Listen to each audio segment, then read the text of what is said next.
باران رحمت آج نیوز کی ٹرانسمیشن میں ایک بار پھر آپ کو خوش آمدید کہتے ہیں، اور ماہنور نے یہاں پر سحری تیار آلموسٹ کر لی ہے؟ نہیں ابھی نہیں، ابھی سٹارٹ ہوئی ہے۔ ابھی سٹارٹ ہوئی ہے۔ اچھا ماہنور، کیا بنا رہی ہیں آج آپ؟ بڑی اچھی خوشبو تو بڑی اچھی آ رہی ہے، بنا کیا رہی ہیں آج آپ؟ آج میں بنا رہی ہوں باربیکیو مسالہ فرائیڈ چکن، ٹھیک ہے، اور اس کے ساتھ جو سائڈ دے رہی ہوں وہ میں سویٹ چلی ساس کا دے رہی ہوں، ٹھیک ہے، اور اس کے ساتھ ڈرنک جو ہے وہ میری آج ملکی اسمودی ہے۔ ملکی اسمودی ہے۔ اچھا یہ جو آپ نے بنایا ہے اس کا تھوڑا سا ہمیں بتائیں نا کہ اس میں کیا کیا آپ نے انگریڈینٹس ڈالے ہیں؟ اچھا، سب سے پہلے ہم نے چکن کے فلے بنا لی ہے، اس کے بعد اس کو ادرک لہسن کے پیسٹ میں اچھے سے اس کو میرینیٹ کیا ہے تاکہ اس کی ایک طریقے سے ہیٹ نکل جائے۔ پھر اس کے اندر ہم نے باربیکیو مسالہ ہم کوئی بھی یوز کر سکتے ہیں، اگر آپ اپنا بنانا چاہیں آپ اپنا بنا کے ڈال سکتے ہیں۔ اس میں تھوڑا سا نمک حسب ذائقہ، اگر آپ لوگوں کو مرچوں کا تھوڑا ہوتا ہے کہ کچھ لوگ اسپائسی کھاتے ہیں، کچھ لوگ مائلڈ کھاتے ہیں، بچوں کے لیے مائلڈ یوز ہوتا ہے، اور ہم جیسے نوجوانوں کے لیے ہوتا ہے کہ تھوڑا تڑکا والا کھانا ہوتا ہے، بالکل، تو اس کے لیے ہم تھوڑی سی اسپائسز بھی ملا سکتے ہیں، ویسے اس میں نے نہیں ملائی ہیں۔ پھر اس کو اچھے سے مکس کر کے اراؤنڈ 2 گھنٹے کے لیے آپ چھوڑ سکتے ہیں تاکہ میرینیشن کا جو ایک ذائقہ ہوتا ہے نا وہ گوشت میں آ جائے، چکن میں آ جائے۔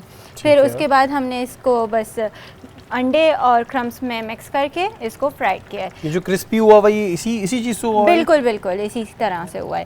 اس کے ساتھ اب میں یہ سویٹ چلی ساس بنا رہی ہوں، یہ جو آپ بنا رہی تھی ابھی بالکل آوازیں آ رہی تھیں ہمیں۔ بالکل، اس کو اس لیے میں نے اس کے اندر کوٹا ہے کیونکہ کچھ ساسز ایسے ہوتے ہیں کہ جن کے پلپ آئیں تو وہ اچھے لگتے ہیں۔ ہر ساس کا یہ نہیں کہ بلینڈ کر کے بس اس کو اوپر سے ڈال دیے، نہیں، کچھ ساسز ایسے بھی اچھے لگتے ہیں۔ اس میں نے اس میں لال مرچیں ڈالی ہیں، نمک ڈالا ہے، اولیو آئل ڈالا ہے، چینی ڈالی ہے، اس کے علاوہ اوریگانو ابھی مکس کروں گی، دھنیا ڈالا ہے، لیموں کا تھوڑا سا زیسٹ اراؤنڈ 1 زیسٹ کر دیں یا پھر 2، اور اس کے علاوہ اس میں ہم اگر آپ چاہیں تو زیادہ اسپائسی کرنا ہے تو ہری مرچیں یوز کر سکتے ہیں، نہیں کرنا چاہیں تو کوئی ایشو نہیں، آپ ہری پیاز بھی اس میں ڈال سکتے ہیں۔ اس کے بعد اچھے سے اس کو کوٹ لیں، اتنا کر لیں کہ اس کا پلپ بن جائے اور اسی کا ہی رس، یعنی ایک طریقے سے پیاز اپنا رس چھوڑ دے، دھنیا اپنا رس چھوڑ دے، اس کے اندر لہسن اپنا رس چھوڑ دے، جو کہ سب سے امپورٹنٹ انگریڈینٹ ہے اس ساس کا۔ ٹھیک ہے جی، یہ تو ہمیں پتہ چل گیا۔ اور جو آپ اسمودی بنا رہی ہیں اس میں کیا روح افزا بھی ڈال رہی ہیں؟ کیا ڈال رہی ہیں آپ؟ آل پرپز کا استعمال کر رہی ہیں؟ بالکل بالکل، اس میں آل پرپز کی دودھ اور آل پرپز کی کریم استعمال کروں گی۔ اس جو ملکی اسمودی ہے اس میں آج میں کھجور ڈالوں گی، بنانا ڈالوں گی، اس کے ساتھ تھوڑی سی چینی کا سیرپ ڈال دوں گی، اور پھر اس کو ہم بلینڈ کر لیں گے اچھے سے۔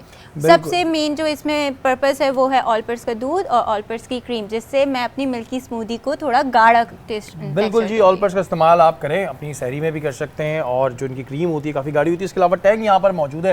ٹینگ خاص طور پہ جو ٹینگ کی خاصیت ہے وہ یہ ہے کہ پچھلے سال بھی یہ بڑا پرابلم تھا کہ لوگوں کو اپنی امیونٹی اسٹرانگ کرنی تھی، جس میں وٹامن سی ہوتا ہے جو آپ کی امیونٹی کو اسٹرانگ کرتا ہے۔ اس کے علاوہ یہاں پر مرحبا کی جانب سے جو ہمارے سیٹ پہ بچے آتے ہیں ان کے لیے یہاں پر گفٹ ہیمپرز ہوتے ہیں، اور ہماری جو سحری ہوتی ہے وہ بڑی زبردست، یہ ہماری جو شیف بھی ہیں، ہماری ساتھی بھی ہیں، یہ بڑی اچھی بناتی ہیں جی۔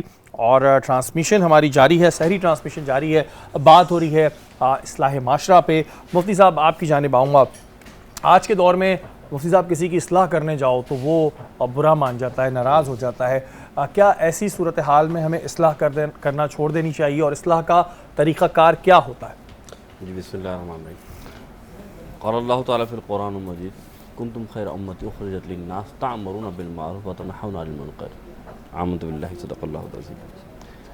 قرآن حکیم فرقان حمید نے یہ امت مسلمہ کی ذمہ داری قرار دی ہے، اور واضح طور پر ارشاد فرمایا کہ کنتم خیر امتی، تم بہترین امت ہو، یعنی تم اس لیے دنیا میں آئے ہو، یعنی کہ تمام امتوں میں سے تم اس لیے بہترین امت ہو کہ تم کیا کرتے ہو، کہ تم تأمرون بالمعروف، کہ تم نیکی کا حکم دیتے ہو اور تم برائی سے روکتے ہو۔ تو معلوم یہ چلا کہ امت محمدیہ کا سب سے پہلا فریضہ یہ ایمان لانے کے بعد کہ خود تو نیکی پہ عمل کرنا ہے، ساتھ ساتھ دوسروں کو بھی نیکی کی تلقین کرنی ہے۔ خود تو برائی سے رکنا ہے، ساتھ ساتھ دوسروں کو بھی برائی سے روکنا ہے۔ اب آپ کا جو سوال ہے کہ کیا ہم برائی سے روکیں، تو ایسا نہیں دوسرا برا مان رہا ہو تو کیا ہم رک جائیں، تو بات ایسی نہیں، بالکل نہیں۔ یاد رکھیے گا یہ مسلمان کا، ایمان والے کا شعار ہے۔ کیا شعار ہے؟ قرآن نے ایک اور جگہ فرمایا سورہ توبہ کے اندر کہ برائی کا کام کی ترغیب دینا یا اس کو ترجیح کرنا یہ منافقین کی علامت ہے۔ المنافقون والمنافقات، اللہ تعالیٰ یعنی کہ اللہ تعالیٰ قرآن میں واضح فرما رہا ہے کہ یہ منافق مرد اور منافق عورت کی صفت ہے کہ وہ برائی کا حکم دیتے ہیں اور نیکیوں سے روکتے ہیں. لیکن مومن، پھر اسی سورۃ توبہ کے اندر فرمایا کہ مومن مرد اور مومن عورتوں کی صفت کیا ہے، وہ نیکی کا حکم دیتے ہیں اور برائی سے روکتے ہیں. تو یہ بات تو واضح ہو گئی کہ جب تک اللہ تعالیٰ نے آپ کی زندگی دی ہے، آپ کا کام یہ ہے برائی سے روکنا، آپ کا کام ہے نیکی کی دعوت دینا. اب پھر کیٹیگریز بھی بتا دی اللہ تعالیٰ نے. اللہ کے رسول نے فرمایا جب تم دیکھو کہ کہیں برائی ہو رہی ہے تو سب سے پہلے کیا کرو، ہاتھ سے روکو. بالکل. فَإِن لَمْ يَسْتَطِعْ، کہ تم اگر اس کی طاقت نہیں رکھتے، کہ تم قوت نہیں رکھتے، فَإِن لَمْ تَسْتَطِعْ، کہ تم طاقت نہیں رکھتے، فرمایا بِاللِّسَانِهِ، اپنی زبان سے روکو. اگر زبان سے بھی روک سکتے تو پھر دل میں برا جانو. ذَلِكَ أَضْعَفُ الْإِيمَانِ، سب سے آخری درجہ ہے. بالکل. یہ ایمان کا سب سے کمتر درجہ ہے کہ تم اب یہ کیٹیگری بتا دی کہ تمہیں کیا کرنا ہے. اور یہاں تک کہ حدیث میں آیا، حضور نے فرمایا کہ اگر کوئی ظالم کوئی ظلم کر رہا ہے تو تم اس کا ہاتھ پکڑ لو اور ہاتھ پکڑ کے اس کو حق کی بات کی تلقین کرو، یہاں تک کہ مجبور کر دو کہ وہ تمہاری حق والی بات ماننے پر راضی ہو جائے. یہ اللہ کے رسول کی حدیث. اور اگر آپ ایسا نہیں کریں گے کہ آپ خود تو نیکیاں کر رہے ہیں لیکن دوسروں کو نیکی تلقین نہیں کر رہے، تو حضرت جابر رضی اللہ عنہ کی حدیث ہے، رسول خدا صلی اللہ علیہ وسلم فرماتے ہیں کہ اللہ تعالیٰ فرشتے کو حکم دیتا ہے کہ فلاں بستی کو الٹا دو.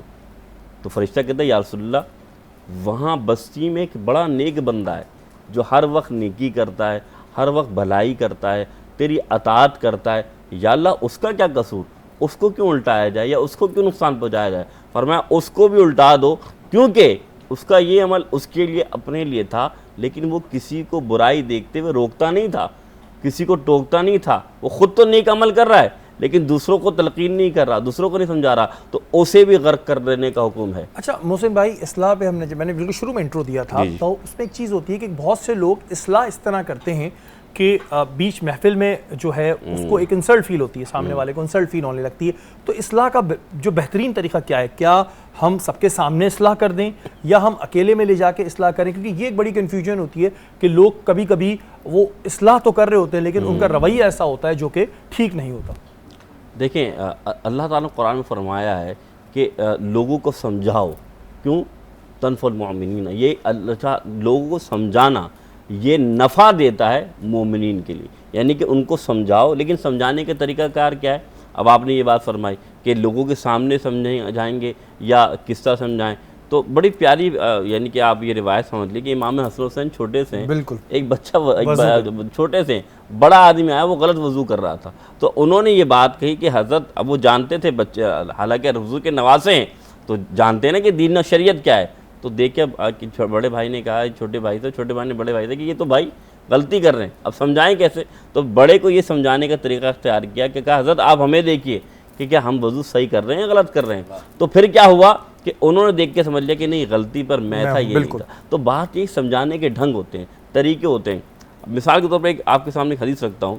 اللہ کے رسول صلی اللہ علیہ وسلم کے سامنے ایک شخص آیا، تمام صحابہ کرام موجود. اب میں بتا رہا ہوں کہ محفل میں کیسے حضور نے اصلاح فرمائی. ایک تو تنہائی میں اصلاح کرنا، لوگوں کے سامنے حضور نے کیسے اصلاح فرمائی، یہ دیکھیے طریقہ.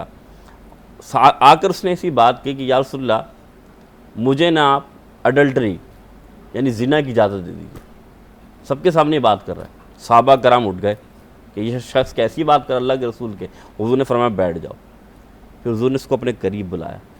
حضور نے فرمایا یہ جو کام، یہ فیل جو تم بات کر رہے ہو، اس کی مجھے اجازت مل جائے، کیا تم اپنی ماں کو اجازت دو گے؟ کیا تم، اس نے کہا نہیں. کیا اپنی بہن کو اجازت دو گے؟ فرمایا نہیں. کیا تم اپنی زوجہ کو اجازت کر سکتے ہو اس بات کی؟ جب یہ باتیں کہیں نا، وہ شرمندہ ہونے لگا.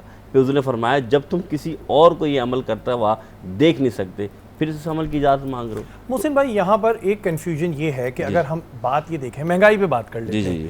ہم اپنے بازار میں جاتے ہیں، ہم دیکھتے ہیں کہ کوئی ناجائز منافع خوری کر رہا ہے، ہم اس کو یہ کہتے ہیں کہ بھئی آپ یہ کام غلط کر رہے ہیں اور کچھ کر رہے ہیں. اس کے پاس چھوٹتے ایک الفاظ ہوتا ہے کہ جی جاؤ حکومت سے بات کرو، جاؤ اس سے بات کرو. ایسی صورتحال میں جہاں لوگ بڑا فرسٹریٹڈ ہے، جہاں بے روزگاری ہے، مہنگائی ہے، پریشانی ہے، ایسی صورتحال میں جب ہم اصلاح کرنے جاتے ہیں تو وہ تو گلے پڑ جاتے ہیں. اچھا دیکھیں، اصلاح کا بھی ایک طریقہ ہوتا ہے. مثال کے طور پہ وہی بات آ گئی نا کہ اگر آپ اصلاح کی نیت سے جا رہے ہیں اور آپ سامنے والے کی اصلاح کر رہے ہیں تو دو باتیں ہیں، جب آپ اصلاح کر رہے ہوں تو آپ اس کو یہ بات سمجھائیں کہ بھائی میں تمہارے فائدے کی بات کر رہا ہوں اور تمہارے آنے والے جو بچے ہیں یا وہ جو قوم ہے اس کی بات کر رہا ہوں. اگر تم یہ کام کہہ رہا حکومت کرے گی تو تم یہ جو کام کر رہے ہو، جو تم منافع خوری کر رہے ہو یا تم یہ جو سودے کے اندر ہیرا پھیری کر رہے ہو، یاد رکھنا حکومت کا کام اپنا ہے، لیکن قبر کا حساب تمہاری حکومت نے نہیں دینا. بے شک آپ کی بات بالکل درست ہے کہ ہر انسان کو اپنی قبر میں جانا ہے، لیکن جو اس وقت کی صورتحال ہے اس وقت میں نے دیکھا ہے کہ جب ہم کسی کی اصلاح کرنے جاتے ہیں اس کے بیک پہ آئی ڈونٹ نو کیا پریشانی ہے، کسی نے اپنے بچے کے اسکول کی فیس نہیں دی ہے، کسی کے ساتھ کوئی مسئلہ ہے، ایسی صورتحال میں تو ہر کوئی بھرا ہوا بیٹھا ہوا ہے. وہ یہ کہتا ہے کہ یار آپ یہ معذرت کے ساتھ یہ بھاشن نہ دیں، یہ ڈائلاگ نہ ماریں، آپ یہ دیکھیں، تو پھر اصلاح کرے گا کون؟ نہیں ایسا نہیں. اللہ کے رسول نے صاف واضح فرما دیا ہے کہ مسلمان کا کام کیا ہے. مسلمان کا کام یہ ہے کہ جہاں برائی دیکھے اسے روکنے کا حکم ہے. اب وہ شخص برا مانتا ہے تو مانے، لیکن جیسا کہ آپ نے شروع میں کہا کہ ہاتھ سے روکیں. اب اگر ایسے موقع پہ جہاں وہ ویسے بڑا فرسٹریٹڈ ہے، اس کے پیچھے پتہ نہیں نہ جانے کیا مسئلہ چل رہا ہے، ہم اس کو ہاتھ سے روکیں گے کہ نہیں تم غلط کرو، تو وہاں تو جھگڑا ہو جائے گا، فساد برپا ہو جائے گا. پھر اس پہ دیکھیں ہاتھ سے روکنا پھر وہی بات ہے کہ یہ تو قانون کا کام ہے آپ کے دور پہ، لیکن آپ زبان سے بھی تو روک سکتے ہیں نا، آپ سمجھا سکتے ہیں. آپ کا کام ہے سمجھانا.